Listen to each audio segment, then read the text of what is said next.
नमस्कार. स्वागत आहे तुमचं आम्ही सातारकर किचनमध्ये. आषाढ महिना सुरू झाला की घराघरात पारंपरिक गोड पदार्थांची लगबग सुरू होते.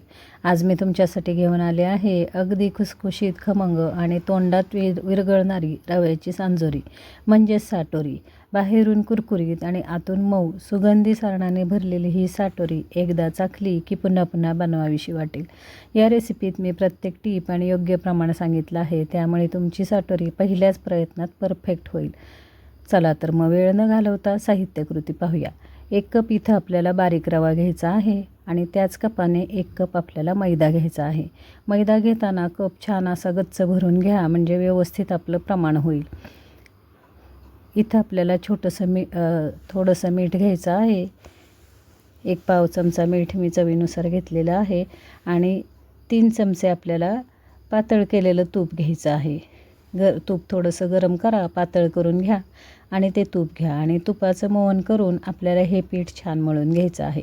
तुपाचं जे मोहन आहे हे पूर्णपणे सगळ्या पिठाला व्यवस्थित चोळून घ्या आणि त्याचा असा मुटका यायला पाहिजे. मुटका व्यवस्थित झाला की समजायचं की आपलं जे पीठ आहे हे आपल्या जे आपण साटोरी बनवतो आहे त्याच्यासाठी तयार आहे. पहा इथं मी करून दाखवते तुम्हाला. छान असा मुटका या पिठाचा येत आहे. आता आपण कणिक मळून घेऊया. जी साटोरीसाठी आपल्याला कणिक हवी आहे ती मळून घेऊन 1 ते 1.5 तासासाठी आपण साईडला ठेवून देणार आहोत. जेवढी ही कणिक व्यवस्थित छान अशी भिजेल तेवढ्या आपल्या साटोऱ्या खुसखुशीत होतात. थोडं पाणी घेत आपल्याला ही कणिक भिजवून घ्यायची आहे. आपण चपातीची कणिक जशी भिजवतो अगदी त्याचप्रमाणे त्याच पद्धतीने ही कणिक भिजवून घ्या. जास्ती सैल ठेवू नका आणि जास्ती घट्टही ठेवू नका. 1/4 कप आपल्याला इथं पाणी लागलेलं आहे कणिक मळण्यासाठी. आता इथं आपण ही कणिक झाकून 1 ते 1.5 तासासाठी साईडला ठेवूया. मी सांगितल्याप्रमाणे जेवढी ही कणिक व्यवस्थित मुरेल तेवढ्या आपल्या साटोऱ्या खुसखुशीत छान होतात. तर 1 ते 1.5 तास आपल्याला ही कणिक भिजत ठेवायची आहे. आता या कणकेवर झाकण ठेवूया आणि ही कणिक साईडला ठेवून देऊया. आता आपण सारण करायला घेऊया. छान चवीच्या या साटोऱ्या होतात, तुम्ही नक्की करून पहा. 1 चमचा तुपावरती आपल्याला ओलं खोबरं मी इथं किसून घेतलेलं आहे किंवा ओल्या खोबऱ्याचा चव घेतलेला आहे. तर पहा इथं हे 1 वाटी मी खोबरं घेतलेलं आहे. वजनी प्रमाणात हे 125 ग्राम ओलं खोबरं आहे. 1 चमचा तुपावरती हे खोबरं सोनेरी कलरवरती परतून घ्यायचं आहे. पारंपरिक साटोऱ्यामध्ये खोबऱ्याचा वापर न करता फक्त रव्याच्या साटोऱ्या करतात.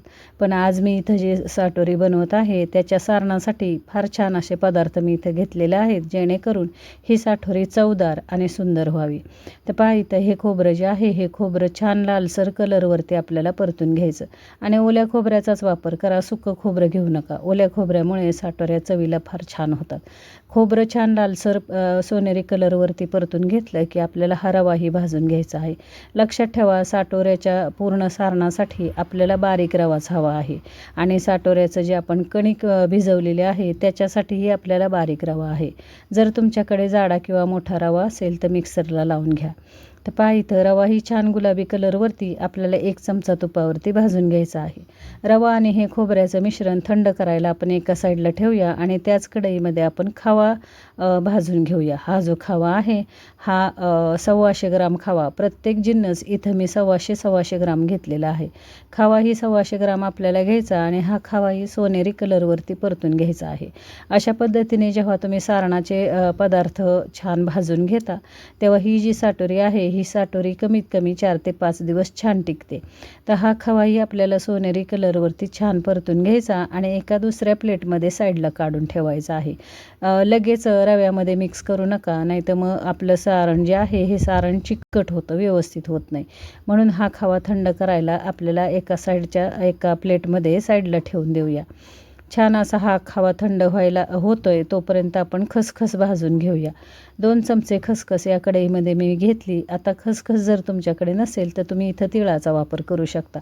पांढरे तीळ घ्या. छान असं सारण आपलं फार सुंदर चवीला सारण लागतं आपल्या साटोरीमध्ये.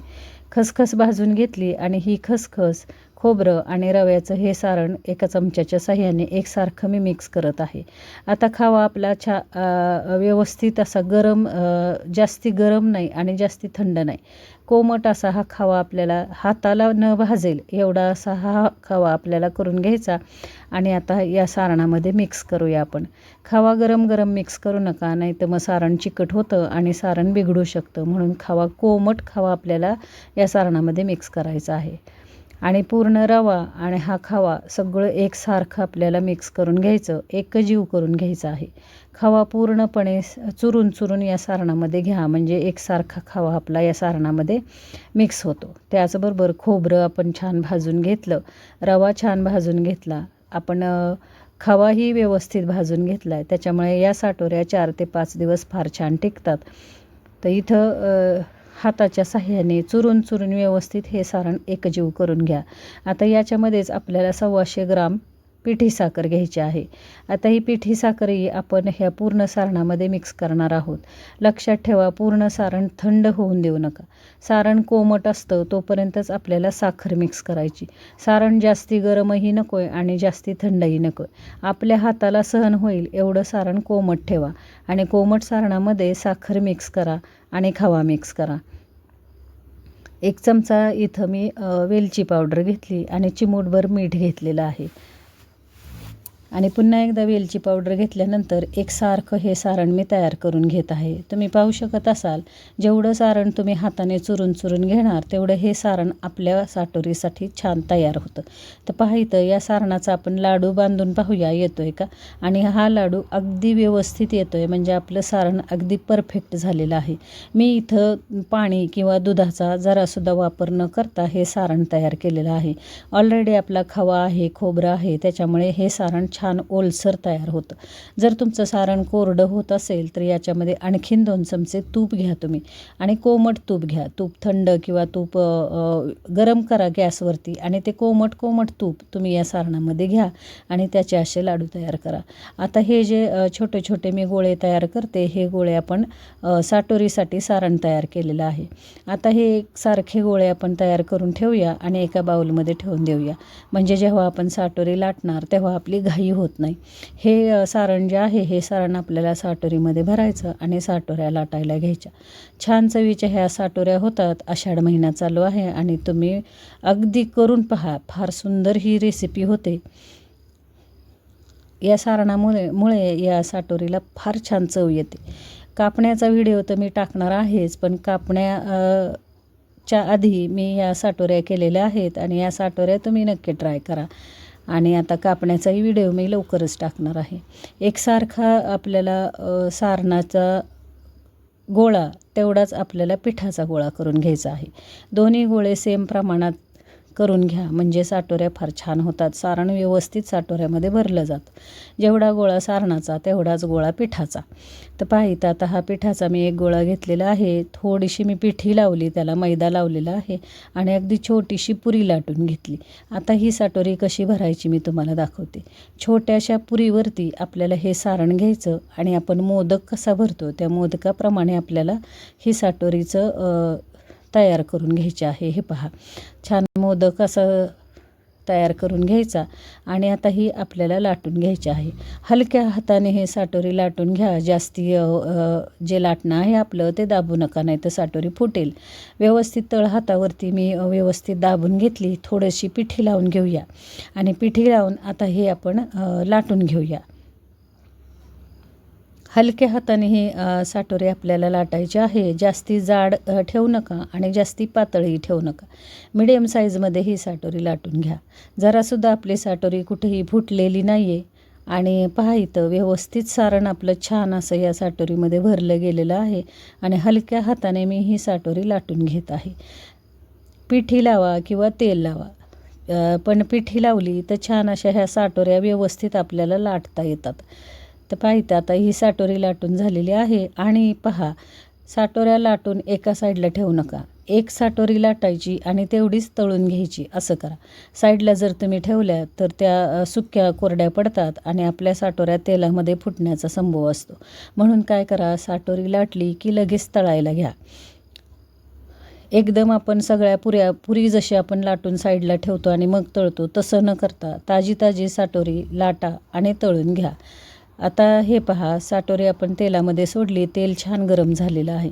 तेलामध्ये सोडल्यानंतर लगेच झाऱ्या लावू नका. साटोरी पूर्णपणे तेलावरती तरंगायला लागली, वरती आली, तेलाच्या वरती तरंगायला लागली की झाऱ्याने आपण तेल त्याच्यावरती हे करायचं आहे. छान असं तेल व्यवस्थित असं साटोरीवरती घातलं की दोन्ही बाजूने ही साटोरी छान तळली जाते. पाहितं अगदी खमंग अशी सोनेरी कलरवरती आपल्याला ही साटोरी किंवा सांजोरी तळून घ्यायची आणि एका जाळीच्या भांड्यामध्ये काढून घेऊया, म्हणजे एक्स्ट्राचं जे तेल असेल ते निघून जातं. पुन्हा एक साटोरी मी तुम्हाला लाटून दाखवत आहे. थोडीशी पिठी घ्यायची, छोटंसं आपल्याला पुरी लाटून घ्यायची आणि त्याच्यामध्ये सारण भरायचं आहे. मी सांगितल्याप्रमाणे कणकेचं गोळा आणि आपला सारणाचा गोळा एकसारखा समान ठेवा, म्हणजे पूर्णपणे हे सारण साटोरीमध्ये छान पसरलं जातं आणि साटोरी चवीला फार सुंदर अप्रतिम होते. ते इथं पहा, जेवढं कणकेचा गोळा तेवढाच आपला सारणाचा गोळा आहे आणि हे व्यवस्थित असा मोदकाप्रमाणे आपल्याला भरून घ्यायचं आणि याची साटोरी लाटून घ्यायची आहे. व्यवस्थित असं याचं तोंड छान असं बंद करा, म्हणजे साटोरी अगदी सुंदर लाटली जाते. पाहितं जास्ती जाड नाही आणि जास्ती पातळ नाही, मिडियम साईजमध्ये ही साटोरी लाटून घ्या. पहा, मी दाखवते तुम्हाला. पातळही लाटू नका आणि जाडही ठेवू नका आणि हलक्या हाताने लाटणं व्यवस्थित. ह्याच्यावरती हलक्या हाताने फिरवा, म्हणजे साटोरी फुटली जात नाही. तेल चांगलं गरम करायचं आहे आणि गरम तेलावरती या साटोऱ्या तळून घ्यायच्या आहेत. एक एक साटोरी लाटत लाटत तुम्ही तळून घ्या. मी साटोऱ्या मिडियम साईजच्या केल्या आणि एवढ्या सारणामध्ये माझ्या 11 साटोऱ्या झालेल्या आहेत. याच्यापेक्षा जर छोट्या साटोऱ्या तुम्ही ठेवल्या तर कमीत कमी 15 ते 20 साटोऱ्या आरामशीर या सारणामध्ये तयार होतात. मी साटोरी थोडी मोठी ठेवली आहे. घरामध्ये मोठी साटोरी खायला फार आवडते आमच्या, त्याच्यामुळे मिडियम साईजची साटोरी मी इथे तयार केली आहे. आणि छान अशा टम्म तेलामध्ये फुगलेल्या आपल्या साटोऱ्या तुम्ही करून पहा, खाऊन पहा. रेसिपी जर तुम्हाला आवडली तर चॅनेल लाईक, शेअर, सबस्क्राईब करायला विसरू नका. ही रेसिपी मित्रमैत्रिणींना शेअर करा आणि अशा छान छान पारंपरिक रेसिपी पाहण्यासाठी आम्ही सातारकर चॅनेलला भेट देत राहा. पुन्हा आपण भेटणार आहोत अशाच छान पारंपरिक रेसिपीसह. लवकरच मी कापण्याचा व्हिडिओ टाकणार आहे आणि तोही तुम्ही छान प्रतिसाद द्या आणि व्यवस्थित कापण्याचा व्हिडिओ छान असा व्यवस्थित बघून घ्या आणि तशा कापण्या तयार करा. तर पहा, इथं आता हे साटोरी आपली झालेली आहे. खमंग खरपूस सोनेरी कलरवरती भाजून अशाच आपण सगळ्या साटोऱ्या तयार करून घेतल्या आणि ह्या आपल्याला जाळीच्या एखाद्या भांड्यामध्ये काढून घ्यायच्या, म्हणजे एक्स्ट्राचं तेल सगळं निथळून जातं. दाखवते मी तुम्हाला. सुंदर अशा सोनेरी कलरवरती या साटोऱ्या तळून झालेल्या आहेत आपल्या. मी सांगितल्याप्रमाणे 11 ते 12 साटोऱ्या आपल्या तयार झालेल्या आहेत. आता एक साटोरी मी तुम्हाला तोडूनही दाखवते. पूर्ण एक साटोरीमध्ये संपूर्णपणे सारण आपलं, जेव्हा तुम्ही जेवढं पीठ तेवढाच सारणाचा गोळा घेता, तेव्हा हे सारण संपूर्ण या साटोरीमध्ये पसरलं जातं आणि चवीला फार छान. पहा तुम्ही, संपूर्ण जे रव्याचं सारण आहे ते साटोरीमध्ये पसरलं आहे आणि अशा पद्धतीने ही रव्याची साटोरी या आषाढ महिन्यात करून पहा, खाऊन पहा. छान छान कमेंट्स द्या आणि लाईक, शेअर, सबस्क्राईब करायला विसरू नका. गोल गरगरी टम्म फुगलेल्या या साटोऱ्या करून पहा. धन्यवाद मंडळी.